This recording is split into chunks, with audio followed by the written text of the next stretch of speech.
Saludos en el nombre de nuestro Señor Jesucristo. Estamos en el curso del Catecismo, Discípulos de por Vida, y esta es nuestra séptima unidad. Vamos a trabajar hoy lo que es confesión y absolución, una doctrina tan importante para la vida de la Iglesia. Estamos ya en la quinta parte de nuestro catecismo. Hemos visto las primeras tres, que son las fundamentales, los mandamientos, el credo, el Padre Nuestro. En la última hemos trabajado el bautismo y ahora viene confesión. La próxima y la última clase será Santa Cena. Confesión y absolución, una doctrina un poco incomprendida o en desuso dentro de nuestras iglesias. Es interesante que la Reforma se inició por causa o por un abuso de esta doctrina con el tema de las indulgencias, comprando el perdón de los pecados, y especialmente se obligaba a las personas a la confesión privada. Aún sigue siendo un tema polémico, ya que el uso del oficio, las llaves, para algunos, ¿no?, es un resabio o resaca de lo que quedó en la iglesia nuestra luterana de la iglesia romana.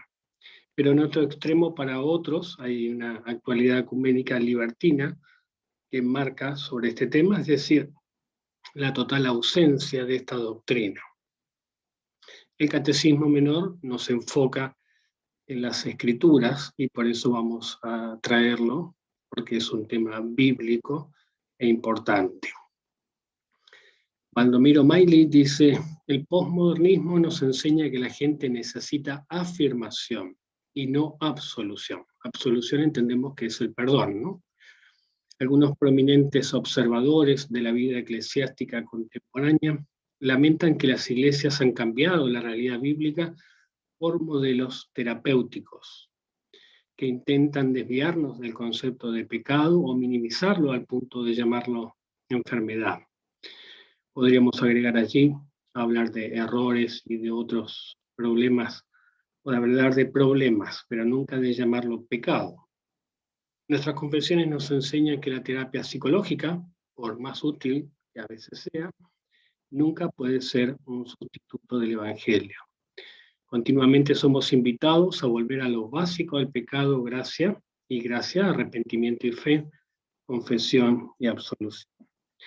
Esta doctrina va en el punto central de nuestro Evangelio, el motivo por el cual Cristo vino, para darnos el perdón de nuestros pecados, y hay una multiforme, o podríamos decir de muchas maneras, Jesús quiere entregarnos esa gracia. Una de esas maneras es a través de la absolución privada o pública. Hemos visto, los 10 mandamientos muestran un espejo para confesar los pecados. El credo dice: creo en la remisión de los pecados, en su última parte. En la quinta petición del Padre Nuestro muestra la dimensión del perdón delante de Dios y delante de los hombres. Perdona nuestros pecados, así como nosotros perdonamos nuestros pecados. Y la penitencia en este contexto, o la confesión y absolución, es el regreso al bautismo. Pero también se relaciona con la Santa Cena, está entre los dos sacramentos, pero se apoya en la doctrina del bautismo y en el ahogar diariamente al viejo hombre.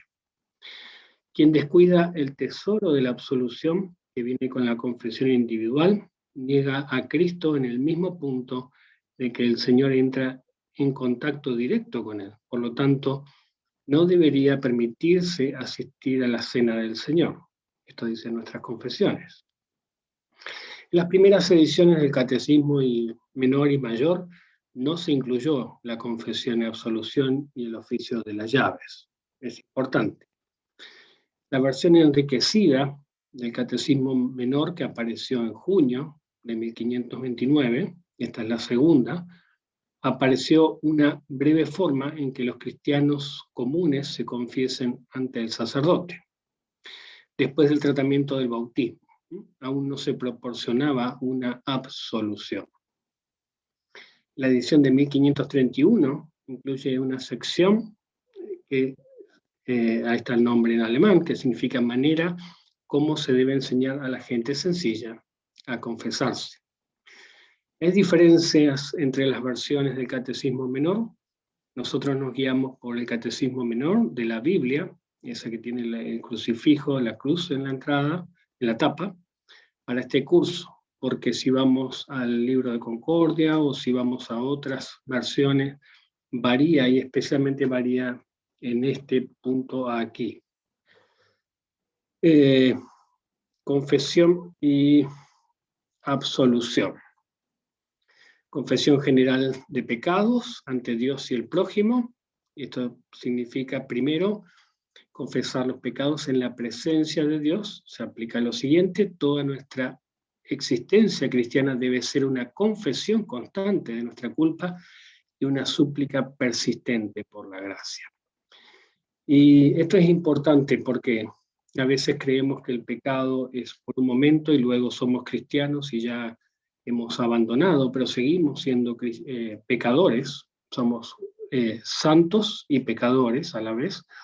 Entonces, esto es una confesión constante. Mientras vivamos, necesitamos confesar nuestros pecados. 2, con respecto a nuestro prójimo, la siguiente se aplica antes de comparecer a la presencia de Dios. Debemos pedir perdón el uno al otro y perdonarnos unos a otros, públicamente ante todos y sobre todo en unos con otros, con los cuales nos hemos enojado. Y tercero, los cristianos son mandados o son comisionados en ocasiones a practicar estas dos confesiones ante Dios y el prójimo. Sin embargo, la confesión privada ante el hermano cristiano y los siervos de la iglesia no es ordenada, sino que queda en el ámbito de la libertad, siempre que un pecado y una preocupación particulares nos pesan. Es ordenado por la iglesia como una forma específica del oficio del perdón de los pecados que el Señor comisionó para su iglesia cristiana. Y cuando decimos no es ordenado, es que no está la obligación de hacer uso de esto, pero a la vez quien no hace uso se sospecha muchas veces que en realidad juega con el pecado o cree que ha superado el pecado. Siempre hay problemas cuando no se usa, pero por eso es algo de libertad, pero de un valor inestimable para la iglesia. Y la diferencia entre la confesión ante Dios y Lutero, ¿no?, diferencia esto, y ante el confesor, se llama coram fratre, fratre habla de padre, ¿no? En el catecismo mayor habla de confesarse ante otro cristiano, y en el catecismo menor ante un padre confesor. En la sección de la exhortación para la confesión y absolución del Catecismo Mayor se distingue entre los dos componentes centrales de la confesión y la absolución. La primera es la confesión de pecados, con la súplica, con el pedido del perdón, y la segunda es la absolución a través del hermano cristiano y la toma en tales palabras en la fe. Toma de tales palabras en la fe. La confesión medieval, en el contexto de Lutero, colocaba el acento o lo principal era en la sinceridad del penitente. Y esto es importante decirlo porque también para nosotros hoy, para muchos creen que la importancia del perdón está en el arrepentimiento y la centralidad en la confesión evangélica, hablamos del luteranismo, el punto central es la absolución, como una acción de Dios a través de la boca de un ser humano. Entonces el punto es el evangelio, el punto central es, por supuesto que el arrepentimiento necesita estar, pero no es allí donde se apoya el perdón que recibe, sino que se apoya por lo que Cristo hizo. Entonces, nadie debe ser confesado, a confesarse, si es cristiano brotará espontáneamente. A la vez quien evita la confesión se le debe impedir la Santa Cena cuando hay pecados públicos y manifiestos. A esto nos referimos, ¿no? Nuestra existencia como cristianos es determinada por la confesión. Esto es una parte vital, una parte que no podemos eludir, la confesión y la absolución, ya que el centro de la fe es el perdón de Cristo. Cuando comenzamos nuestros servicios divinos, nuestros cultos, lo primero que hacemos es confesarnos pecadores ante Dios, y porque hemos pecado contra Dios y contra nuestros prójimos, ¿no? Los verdaderos cristianos siempre van a buscar de estos medios de gracia para recibir el perdón. Y dice el Catecismo Mayor en 2 partes aquí: te exhortamos para que confieses e indiques tu necesidad, no para hacerlo como obra, sino con el fin de oír lo que Dios te manda a decir. Pero digo, has de respetar la palabra o la absolución, tenerlas por grandes y preciosas como un gran tesoro excelente y aceptarlas con todo honor y agradecimiento. Aquí podemos ver la centralidad. Es importante, es fundamental que sea siempre la palabra de absolución, el perdón.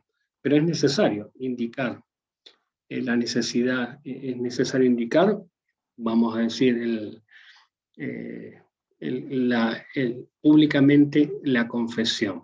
Públicamente decimos en la iglesia o ante el pastor o ante otro hermano. Entonces la absolución no es más ni menos que la misma voz de Dios. La palabra de la absolución es consoladora y ha de tenerse en gran estima. No es la voz o la palabra del hombre que la pronuncia, sino la palabra de Dios quien perdona el pecado, ya que la absolución se pronuncia en lugar de Dios y por mandato de Él. Entonces no es una fórmula mágica, sino que viene como mandato del mismo Jesús, como vamos a ver en textos. Los luteranos retenemos la confesión privada no como algo obligatorio, ya lo dijimos, esto es para ir repasando y volviendo, sino bajo la libertad del Evangelio. Sin la necesidad de enumerar todos los pecados, que sí lo tiene la confesión privada de la Iglesia romana, sino aquellos que sentimos en nuestro corazón que nos afectan, con el fin y con el énfasis no en la contrición o tristeza o arrepentimiento, sino en la absolución. No se usa con el fin de disciplinar a los miembros, sino con el fin reconciliador, aunque la falta de arrepentimiento puede ser que una persona quede excluida temporalmente de la comunión a fin de reflexionar y desear el perdón de Dios. Diversas situaciones. Aquí tenemos un cuadro. Entonces hablamos de confesarse a Dios directamente, de confesarse a Dios mediante el ministro, el pastor, de confesarse a Dios mediante el ministro en el culto y confesarse unos a otros directamente. Confesarse a Dios directamente lo hacemos especialmente en el Padre Nuestro, confesarse a Dios mediante el ministro en la confesión privada, confesarse a Dios mediante el ministro, porque allí recibimos el perdón de los pecados en el culto, se llama confesión colectiva, y la confesión individual, confesarse unos a otros. Entonces son diferentes formas de hacerlo, aunque, por ejemplo, la confesión colectiva se parece más bien como una confesión a Dios directamente, ¿no? Pero tiene allí la absolución pública. Y en el Padre Nuestro tenemos la palabra de Dios como la absolución, y en confiar en que es el deseo de Dios el perdonar nuestros pecados. Tipos de confesiones. Entonces, estos son, los que vimos antes son 4 tipos, pero básicamente se concentran en 2 confesiones, como hemos visto, delante de Dios o delante de los hombres. Más que con mayor propiedad podrían llamarse confesión común de todos los cristianos. A saber, uno se confiesa con Dios solo o con el prójimo y pide perdón. Ambas están comprendidas también en el Padre Nuestro cuando decimos, perdona nuestras deudas, así como nosotros, o como nosotros perdonamos a nuestros deudores. Es verdad, esto dice Lutero en el Catecismo Mayor. Todo el Padre Nuestro no es otra cosa que semejante confesión. ¿Qué es nuestra oración?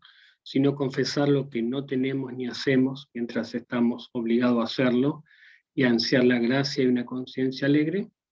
Tal confesión tiene y debe ocurrir sin cesar mientras vivamos. En realidad la vida cristiana consiste propiamente en reconocer que somos pecadores y en pedir gracia.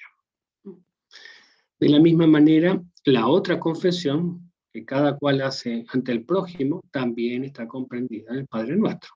Nos confesamos entre nosotros, habla entre los hermanos, nuestras faltas y las perdonamos antes de presentarnos delante de Dios para pedir el perdón.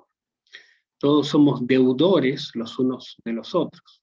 Por ello debemos y podemos confesarnos públicamente ante cada cual y nadie ha de temer al otro. A veces creamos en nuestras iglesias como centros de santidad elevada, donde nos espantamos cuando hay un pecador entre nosotros, ¿no? Y pensamos que los pecadores están afuera de la iglesia, cuando los pecadores que se reconocen pecadores están dentro, ¿no? Los que están afuera todavía no han conocido el Evangelio, no han sido perdonados, pero los que están adentro son pecadores perdonados. Fuera de semejante confesión pública, cotidiana y necesaria, hay también esta confesión secreta que se hace un hermano solo. Este es el catecismo mayor. No está expresada por medio de un mandamiento, como las dos anteriores, sino que queda a criterio de cualquiera que la precise. Hacer uso de ella cuando la necesite. Proviene y ha sido ordenada del siguiente modo. Cristo mismo puso la absolución en boca de su cristiandad y le mandó remitirnos los pecados. Entonces, cuando tenemos problemas con un hermano, vamos y confrontamos, pero lo que buscamos es la reconciliación. Muchas veces buscamos simplemente el reconocimiento del otro hermano que se equivocó. Pero debemos buscar eso, ganar al hermano. El énfasis debe estar en el Evangelio, ¿no? Y esta es la otro tipo de confesión que tiene sus dos variantes. Una es con el hermano solo y otra es mediante un pastor. Leemos en el Catecismo Menor el oficio de las llaves, como el jefe de familia debe enseñarlo con toda sencillez en su casa. ¿Qué es el oficio de las llaves? El Catecismo dice, el oficio de las llaves es el poder peculiar que nuestro Señor Jesucristo ha dado a su iglesia en la tierra, de perdonar los pecados a los penitentes y de retener los pecados a los impenitentes mientras no se arrepientan. ¿Dónde está escrito esto? Así escribe el evangelista San Juan en el capítulo 20. El Señor sopló a sus discípulos y díjoles, tomad el Espíritu Santo, a los que remitieren los pecados les son remitidos, a quienes les retuvierais, serán retenidos. ¿Qué creen según estas palabras? Cuando los ministros de Cristo, debidamente llamados por su mandato divino, tratan con nosotros, especialmente cuando excluyen a los pecadores manifiestos e impenitentes de la congregación cristiana, y cuando absuelven a los que se arrepienten de sus pecados y prometen enmendarse. Creo que esto es tan válido y cierto también en el cielo, como si nuestro Señor Jesucristo mismo tratase con nosotros. Entonces, a esto se le llama el oficio de las llaves, el poder, como vamos a ver, para abrir y cerrar el cielo mediante el perdón o mediante la exclusión o el no perdón. Entonces, aquí tenemos un análisis hecho por la diaconisa Caitlin. Cristo dio el oficio de las llaves a su iglesia para la proclamación del perdón de los pecados. Entonces es un poder único que Jesús ha dado para perdonar los pecados. ¿Y dónde está escrito esto? En San Juan 20, 23, por ahí, 20 a 23, y dice, el Espíritu Santo es dado por la palabra de perdón. Sopló sobre ellos el perdón de los pecados, y allí les dio el mandato de perdonar los pecados a los apóstoles. ¿Qué cree según estas palabras? Bueno, ya hemos visto la llave que ata, que retiene, que lo vemos en Mateo 18, como vamos a ver el texto, hecho por la predicación de la ley. Aquellos que no se quieren arrepentir, hay que dejarlos cerrados. A veces no comprendemos bien esto, y si bien el énfasis siempre está en el Evangelio, El Evangelio no es una gracia barata, como dice un teólogo, sino que es una gracia que se recibe gratis. Es una gracia dada y que requiere siempre, siempre del arrepentimiento. Cuando hay personas que dicen me arrepiento, pero siguen viviendo como si nada, allí hay que exhortarlos al arrepentimiento. Y aquí tiene que ver con que Cristo da la palabra, da seguridad en sus palabras, absuelve, y esto es tan válido y cierto, ¿no? Esta es la llave que suelta o que abre, hecho por la predicación del Evangelio. Muy bien, aquí tenemos un cuadro, la llave de soltar o de abrir y de atar frente o de cerrar. Una perdona los pecados, la otra retiene los pecados. Una abre el cielo y la otra cierra y quita el acceso al cielo. Una es para el pecador penitente y la llave de atar, de cerrar, es para el impenitente. La meta, reconciliar con Dios, y la meta de cerrar es cambiar el corazón del pecador para reconciliar con Dios. Entonces el oficio de las llaves es un oficio, es la manera en que Dios obra con el pecador. Toda la obra de la Iglesia trata de este oficio. Lo que hablamos en particular de la confesión privada, pero toda la obra de la Iglesia es abrir o cerrar el cielo. Son llaves que abren y cierran el cielo y es un poder particular, propio, privativo de una persona. El oficio de las llaves no es un poder temporal, sino un poder espiritual que Cristo ha dado a su Iglesia en la tierra. Y vemos cuando Lutero dice, esto es cuando los ministros debidamente llamados hacen uso de esto. Ellos están llamados para ejercer el oficio de las llaves de manera pública. Vamos a leer algunos textos que nos ayudan a entender esta realidad constante de pecado y de confesión y absolución. Salmo 32, mientras callé, se envejecieron mis huesos en mi gemir todo el día. Ahí no había arrepentimiento. Mi pecado te declaré y no encubrí mi iniquidad. Dije, confesaré mis transgresiones a Jehová, y tú perdonaste la maldad de mi pecado. Salmo 51. Ten piedad de mí, oh Dios, conforme a tu misericordia. Conforme a la multitud de tus piedades, borra mis rebeliones. Lávame más y más de mi maldad y límpiame de mi pecado. Porque yo reconozco mis rebeliones y mi pecado está siempre delante de mí. Contra ti solo el pecado, y he hecho lo malo delante de tus ojos, para que seas reconocido justo en tu palabra y tenido por puro en tu juicio. Este es el salmista David. Salmo 19, ¿quién podrá entender sus propios errores? Líbrame de los que me son ocultos. Nadie puede entender la profundidad de su pecaminosidad frente a Dios. Líbrame de los que me son ocultos, ¿no? Porque en realidad no necesariamente confesamos solo aquellos que recordamos y somos perdonados por aquellos pecados que solo recordamos, sino que reconocemos a Dios que por naturaleza somos pecadores e impuros. Proverbios 28, el que encubre sus pecados no prosperará, mas el que los confiesa y se aparta alcanzará misericordia. Mateo 16, uno de los textos también, donde Jesús le habla a Pedro y le dice, a ti te daré las llaves del reino de los cielos. Todo lo que ates en la tierra será atado en los cielos, y todo lo que desates en la tierra será desatado en los cielos. Aquí está hablando a ti como al ministerio público de la palabra, al oficio pastoral. Juan 20, a quienes perdonéis los pecados, les serán perdonados, y a quienes se los retengáis, les serán retenidos. Mateo 18, otro texto, de cierto os digo que todo lo que atéis en la tierra será atado en el cielo, y todo lo que desatéis en la tierra será desatado en el cielo. Porque donde 2 o 3 están congregados en mi nombre, allí estoy yo en medio de ellos. Entonces vemos que hablar del oficio de las llaves es términos bíblicos para atar o desatar, para abrir o para cerrar el reino de los cielos. Y lo que se hace aquí en nombre de Jesús y por mandato de Jesús tiene validez allí en los cielos. Escuchamos también 1 1 Juan 1, si decimos que no tenemos pecado, nos engañamos a nosotros mismos y la verdad no está en nosotros. Si decimos que no tenemos pecado, lo hacemos a él mentiroso y su palabra no está en nosotros.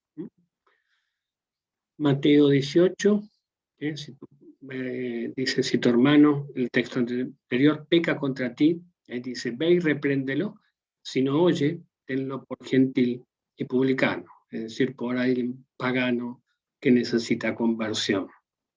Si te oye, has ganado a tu hermano. 1 Corintios 5 habla de un caso allí grave que pasaba en la iglesia y dice, el tal se acostaba con su madre. El tal se ha entregado a Satanás para destrucción de la carne, a fin de que el espíritu sea salvo en el día del Señor Jesús. Juan 1:9, si confesamos nuestros pecados, Él es fiel y justo para perdonar nuestros pecados y limpiarnos de toda maldad. Salmo 51, hazme oír gozo y alegría, y se recrearán los huesos que has abatido. Esconde tu rostro de mis pecados y borra todas mis maldades. 2 Corintios 2, debéis perdonarlo y consolarlo, hablando de otro caso, para que no sea consumido por demasiada tristeza. Eso es soltar, el perdón suelta aquello que está atrapado en nuestro ser por nuestra responsabilidad, ¿no? Entonces hablamos del oficio del ministerio público instituido por Dios, y el ministro tiene que tener algunas cualidades para administrar. Entonces no se trata de una mera costumbre humana, ni tampoco de un liderazgo, como vemos en las empresas o en nuestra sociedad, sino que es una institución de Dios. El ministro necesita ser calificado, examinado, llamado y ordenado para eso, porque cuando él abre su boca, tiene que ser las palabras de Jesús. Y el ministro abre su boca siempre para perdonar los pecados. Entonces, su oficio es administrar la palabra y los sacramentos y hacer uso de las llaves, ¿no? Son siervos de Cristo, no son más importantes que Cristo, sino que son aquellos que es la forma que Dios ha escogido para llevar su palabra. El oficio de las llaves, otros textos, 2 Corintios 2, al que vosotros perdonáis, yo también por vosotros lo he hecho en presencia de Cristo. Entonces lo que sucede en un lugar tiene que suceder por causa de que es el nombre de Cristo en otro lugar, ¿no? Y aquí habla de los pastores, Hebreos 13, obedeced a vuestros pastores y sujetaos a ellos, porque ellos velan por vuestras almas como quienes han de dar cuenta. Aquí podríamos hablar mucho y esto podría ser otra clase, pero vamos a remitirnos a los textos. Y se me repitió el texto, Efesios 4:11, y él mismo, Cristo, constituyó a unos pastores y maestros. Tito 1:5, por esta causa te dejé en Creta, para que corrigieses lo deficiente y establecieras anciano en cada ciudad. Los ancianos en las Sagradas Escrituras no son, bajo lo que creemos como el sistema presbiteriano, un grupo de laicos. Los ancianos son, en griego, son presbíteros, siempre son pastores, ¿eh? Establecer pastores en cada ciudad. Primera de Pedro le dice allí,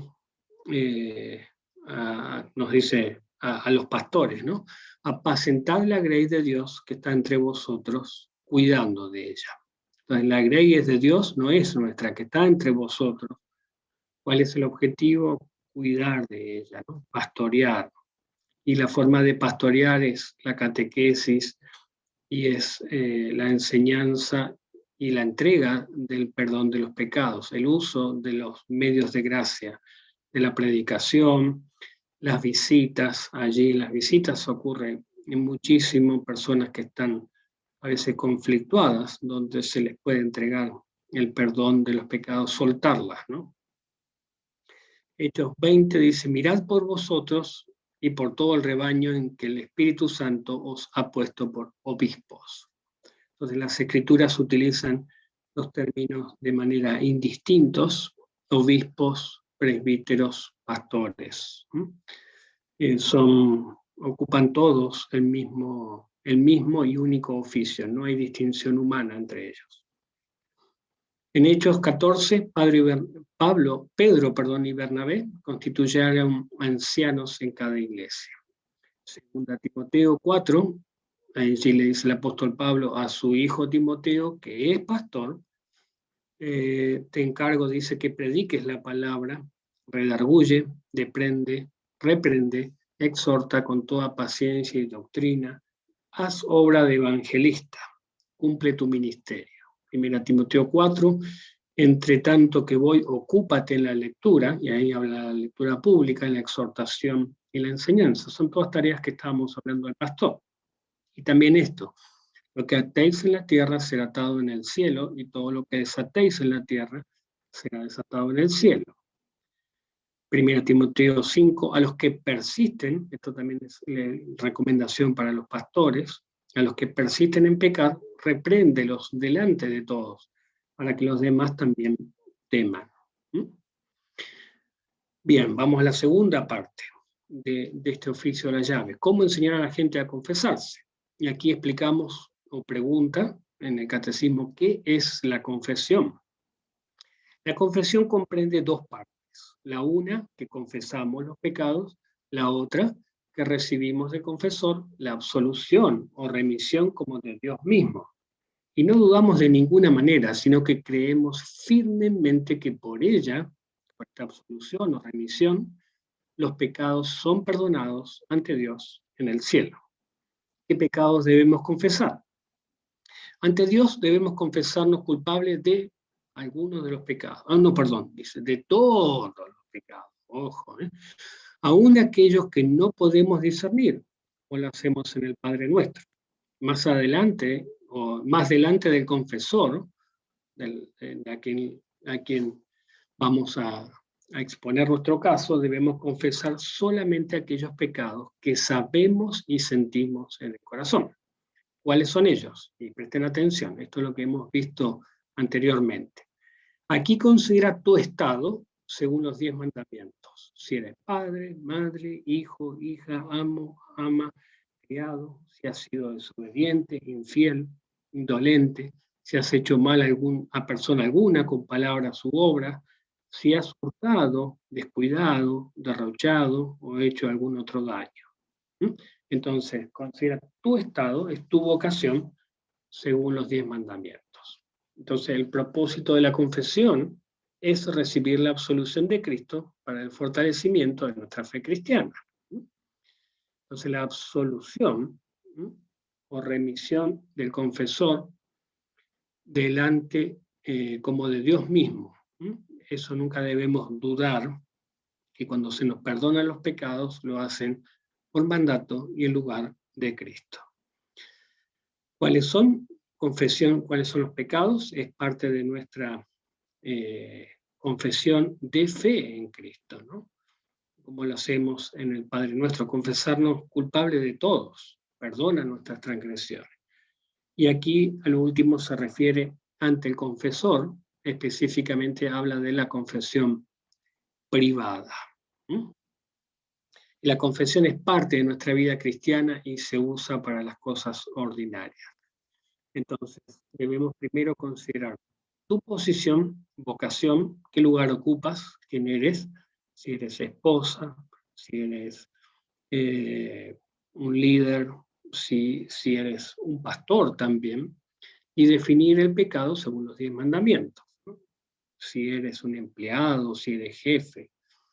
Entonces, necesitamos entender que es parte de nuestras vidas cotidianas, y es parte de las cosas comunes que nos pasan. Algunos textos.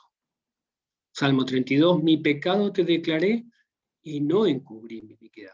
O sea, no confesar los pecados es el tapar, o a veces, como decimos, no soltar, no decir nada. Eso nos hace mucho daño, la falta de confesión. Ustedes no saben la cantidad de personas lastimadas que una vez se encuentran en las iglesias, lastimadas por pastores, lastimados por otros hermanos, lastimados por su propia vida que han llevado, por sus excesos, pero uno ve allí la falta del perdón. Personas que tienen enraizado odios y es por la falta del perdón. Entonces, si hemos recibido el perdón de Cristo, perdonamos a otros, o a veces el no querer recibir el perdón de Cristo. Lucas 15 dice el Hijo: Padre, he pecado contra el cielo y contra ti, y ya no soy digno de ser llamado tu Hijo.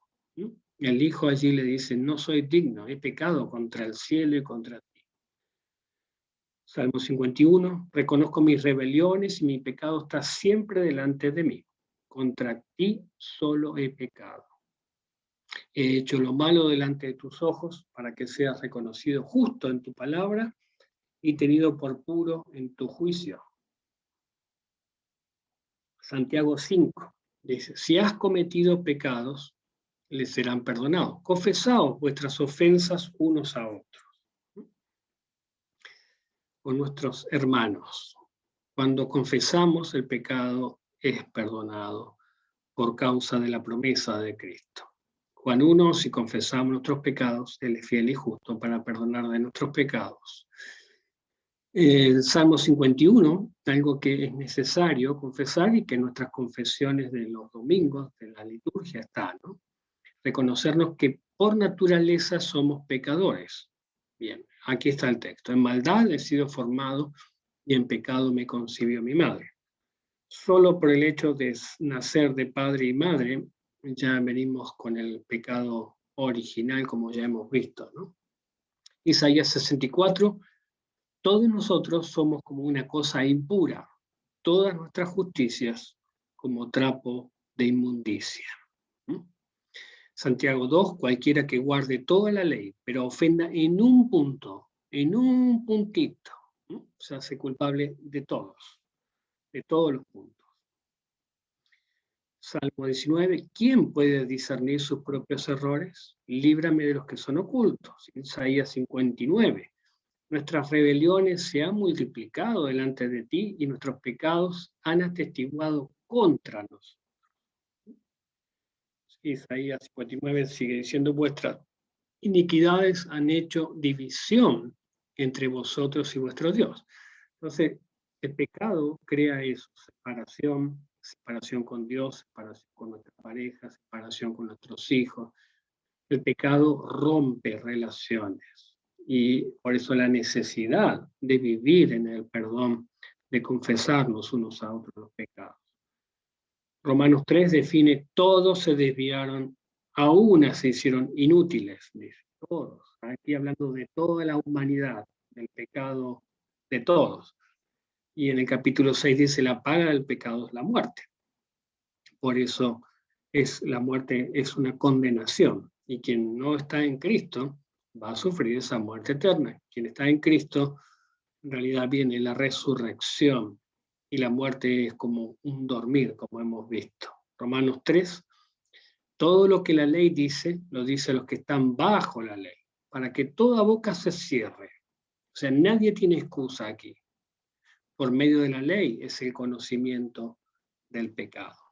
Romanos 7, yo no conocí el pecado sino por la ley y tampoco conocería la codicia si la ley no dijera codiciarás. Viviríamos ciegos si Dios no nos ha revelado esto. Entonces Romanos 7 dice: no hago el bien que quiero, esto es el apóstol Pablo, sino el mal que no quiero, eso hago, miserable de mí. Es la lucha entre lo que queremos hacer, lo que pensamos. En nuestros pensamientos somos todos genios, ¿no? Nuestros pensamientos siempre deseamos el bien supuestamente, pero en realidad no es así. Nuestra pecaminosidad afecta también. Por eso la necesidad del perdón. El perdón es vivir en la nueva humanidad, en la nueva creación, en la nueva realidad en Cristo. Eso es ser cristiano, vivir en el perdón constantemente.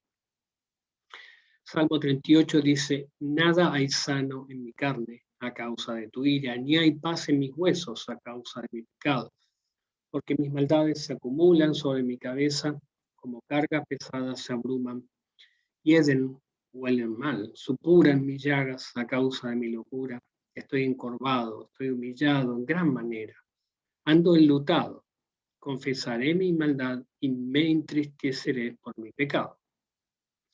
Dije, Salmo 32, confesaré mis rebeliones a Jehová, y tú perdonaste la maldad de mi pecado. Bien, y este texto ya lo hemos visto: quien oculta los pecados no lo prosperará, sino aquel que los da a conocer y cambia, dice. Principios de la confesión. Primero, Dios obra el arrepentimiento. Algunos hablan de que el arrepentimiento es obra humana, tú pones tu parte y Dios pone la suya. Bueno, es error, porque el arrepentimiento viene es la obra del Espíritu Santo con la ley. Dos, la absolución es la obra de Dios y es el motivo central por el cual Cristo ha venido, se encarnó. La absolución es el Evangelio, allí está la cruz en el centro. La confesión debe ser voluntaria. La confesión tiene varias formas y la confesión se conecta con la disciplina cristiana, que es otro tema, ¿sí? Pero se conecta. Entonces, Dios obra el arrepentimiento. El arrepentimiento verdadero se trabaja en el corazón del ser humano cuando se da cuenta que ha pecado contra Dios y que ya no hay ayuda para sí mismo, dentro de sí mismo o en otro. Esto solamente se da por la predicación de la ley. El verdadero arrepentimiento ocurre cuando Dios nos lleva al punto de reconocer que no hay bien dentro de nosotros. Dios realiza este trabajo en nosotros para que podamos reconocer nuestra necesidad de que Él nos ayude, para que nos ayude. Dos, la absolución es la obra de Dios. Aunque Dios obra arrepentimiento en nuestros corazones a través de la ley, esto no significa que la absolución o el perdón depende de cuán profundamente sentimos o expresemos este arrepentimiento. Esto ya lo vimos. Es un error fácil. No estoy arrepentido lo suficiente, necesito más, ¿no? ¿Cuántas veces no nos perdonamos ni a nosotros mismos? Porque no confiamos en la palabra de absolución ni en la obra de Cristo. Estamos tentados a pensar que no podemos recibir el perdón de Dios a menos que tengamos el sentimiento adecuado o intenso, que ganará la aprobación y la simpatía de Dios. El propio Lutero aprendió del fracaso de esta idea, ¿no? Su propia conciencia severa sintió el crujido de la ley de Dios, pero descubrió que no podía de ninguna manera enumerar ni explicar todos sus pecados. Pecado de orgullo, duda, incredulidad y muchos otros pecados del corazón son los que es más probable que pasemos por alto. Vamos a reconocer aquellos que se hicieron de manera visual, pero no los del corazón. De hecho, generalmente ignoramos estos pecados porque hemos racionalizado que tenemos derecho a sentirnos como queremos, como lo hacemos. Por lo tanto, la absolución no puede en modo alguno depender del hecho de que hemos hecho una buena confesión o de que de algún modo nos hemos hecho dignos de estar ante Dios por la plenitud y por la forma de nuestra confesión. Entonces, la absolución siempre depende del estado del corazón de Dios. Y conocemos el corazón de Dios. Él no nos absuelve porque somos dignos confesores, sino que nos absuelve debido a la obra de nuestro Señor Jesucristo. En Jesucristo, Dios ha desnudado su corazón. Conocemos el corazón de Dios en Cristo. Por la muerte y resurrección de Jesucristo de entre los muertos, Dios dejó claro que está dispuesto a dejar a un lado nuestros pecados y otorgarnos nueva vida en Él. Y esto lo hace diariamente en nuestras vidas cristianas, cuando oramos ante Dios, pedimos y confesamos nuestros pecados. 3, la absolución es el Evangelio, mientras que el arrepentimiento es obra de Dios a través de su ley, la absolución es obra de Dios a través de su Evangelio. El Evangelio es algo gratuito, es la buena noticia de la salvación en Dios, y específicamente el Evangelio es el perdón de los pecados, nuestra redención. Y esto lo recibimos solo en la santa absolución, que no es diferente al perdón de los pecados que recibimos en el santo bautismo. La absolución es siempre de una sola pieza, es igual con nuestro bautismo o con lo que recibimos también como fortaleza nuestra fe en la Santa Cena. Lo que Dios hace mediante la absolución es asegurarnos que la nueva vida que nos dio en el santo bautismo se preserva y protege. La absolución es la seguridad de que Dios no nos ha olvidado en su misericordia y por eso necesita recordarnos todos los días. Es como la relación de amor en una pareja. Todos los días necesitamos recordar esto, que amamos. Y hablando de pareja, no existe una pareja que no pueda vivir como fundamento en el Evangelio, en el perdón. Para Dios no hay pecado, por grande que sea, excepto el pecado de la incredulidad, ¿no? Eso lo sabemos. Que Él no pueda perdonar para preservar para nosotros esa nueva vida que Él nos dio en el bautismo. De la misma manera, la absolución está relacionada con la predicación del Evangelio. Cuando escuchamos desde el púlpito que Cristo murió por nuestros pecados y que somos perdonados por la misericordia de Dios en Cristo, esa es una absolución que se proclama a todas las personas que se arrepienten ante Dios. Lutero dice, todo en el culto, en el servicio divino, es absolución, todo es evangelio. Entonces la función de la predicación es proclamar ley y evangelio en la predicación, en los púlpitos, en donde sea, para que reconozcamos nuestros pecados, nos arrepintamos y escuchamos el perdón que se nos proclama como su absolución para nosotros. Entonces también veremos el mismo tipo de relación con el sacramento del altar. Veremos cómo Dios, de manera dramática, alimenta la nueva vida que Él nos dio en el bautismo, con el mismo perdón de los pecados que nos ganó en la muerte y resurrección de su Hijo nuestro Señor. Y acá decimos de manera dramática es porque Dios aquí nos da de sí mismo, nos da del cuerpo y de la sangre de Cristo. Y esa es una señal más que suficiente para reconocer la presencia de Dios y para vivir una vida de gratitud, porque Él se da a sí mismo. 4, la confesión debe ser voluntaria. Cuando es obligatoria, solo produce fariseos. Entonces, el enfoque de la confesión, como Lutero lo presenta, está en la absolución, el centro. En una forma de confesión privada, Lutero permite que el confesante pueda anunciar el pecado específico o los pecados que le molestan, o simplemente puede confesar que es un pecador con problemas que necesita la absolución. Simplemente puede decir eso. Y de hecho esto sucede en la práctica cuando los pastores lo ofrecen a sus miembros. Pero esto también hablamos de confesión unos a otros, ¿no? Es necesario siempre concentrarse en las misericordias de Dios, tal como se anunció en la absolución. La persona penitente que confiesa sus pecados bajo la fuerza de la ley, por gracia de Dios, puede volverse a Él para recibir el perdón. La absolución se convierte entonces en la ocasión para la fe y la confianza en el Evangelio. 5. La confesión tiene varias formas, no solo reside en el pastorado, ese es un error pensar que solo es el pastor quien puede perdonar, lo hacemos en nuestra casa, el padre, la madre, y a veces algunos también tienen el falso error que los pastores no pueden pedir perdón o que los padres no pueden pedir perdón. Esto no es así. Nos perdonamos y pedimos perdón unos a otros en todas nuestras relaciones.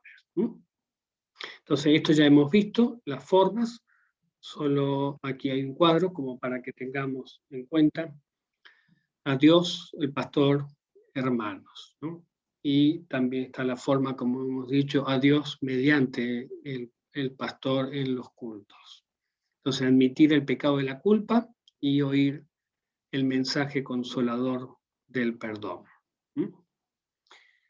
6, la confesión se conecta con la disciplina. Se conecta, dijimos. El poder que Cristo le ha dado a su iglesia en la tierra no solo es para perdonar, sino para retener los pecados de aquellos que no se arrepienten. Nuestro Señor mismo ha prescrito cómo cómo es tratar con alguien que ha pecado contra nosotros y no se ha arrepentido. Cuando no hay arrepentimiento, entonces la llave se cierran las puertas. Uno debe ir a su hermano y contar el asunto en privado. Si el hermano se arrepiente, se gana con su absolución. Si no lo hace, uno debe llevar a uno o dos más. Si se arrepiente, se gana por la absolución. Si él no confiesa, uno debe llevar el asunto a la iglesia. Pero si él niega a escuchar a la iglesia, entonces, por supuesto, no se puede ofrecer el perdón. Pero incluso aquí se debe tener cuidado de que todo el proceso se haya diseñado y llevado a cabo para ganar al hermano. Ahí está mal esa palabrita. El objetivo de la disciplina de la iglesia es siempre la confesión y la absolución. Se han cometido errores graves y errores cuando este procedimiento no se originó en el amor y la preocupación por un hermano. A veces queremos, y en la iglesia también, que se arrastre la persona como para poder perdonarla, ¿no? Ante la simple confesión ya podemos perdonar. De la misma manera se cometen grandes errores cuando este procedimiento no se sigue en absoluto y a un hermano se le permite continuar en su pecado. Hay muchos que se colocan como los caballos, así para adelante, tapones en los oídos para no escuchar, porque no les interesa. Bueno, cada uno tiene su problema, dicen, y no les interesa lidiar con esto, pero esto es nuestra responsabilidad. Cuánto mejor es cuando todos practicamos el mutuo consuelo de los hermanos. Y el consuelo es esto, el perdón de Cristo. Este es el fortalecimiento. Este es el privilegio del cielo mismo que nuestro Dios nos ha comprometido. Hay alegría en el cielo cuando lo practicamos fielmente en el amor. Y ahí hay dos textos que nos hablan de esto. Lucas 15:7 y 15:10 dice que hay alegría cuando un pecador se arrepiente, ¿no? Y dice, del mismo modo te digo que hay alegría en la presencia de los ángeles de un pecador que se arrepiente. Muy bien, hasta aquí llegamos, agradecidos por Dios y a vivir en el perdón de Cristo, sabiendo que somos perdonados para perdonar a otros. Quizás no tienes la confianza de ir, tienes que saber que si vas a tu pastor es por su oficio y que él tiene que guardar el sigilo. Y el pecado que hace Dios con nuestro pecado, dice en las Escrituras que lo tira al fondo del mar, ¿no? Por lo tanto, también aún así, en nuestras relaciones, ¿qué hacemos con el pecado? No lo anotamos. Algunos dicen, bueno, sí, yo perdono, pero no olvido. Olvidémonos de eso. En realidad, eso es un pecado sobre pecado. El perdón siempre es posibilidad nueva. Siempre hay una diferencia entre perdón y reconciliación. Perdón es siempre cero de cero y reconciliación a veces lleva un proceso que es un poco diferente. Por ejemplo, a veces hay problemas en el matrimonio, hay perdón, pero todavía no hay una reconciliación. La reconciliación necesita ir viendo de su vida cristiana, ir confesando sus pecados y también volviendo a la confianza. Que Dios nos bendiga y nos guarde, que Él haga que siempre podamos reconocernos pecadores, ser los primeros en pedir perdón y perdonar a los demás.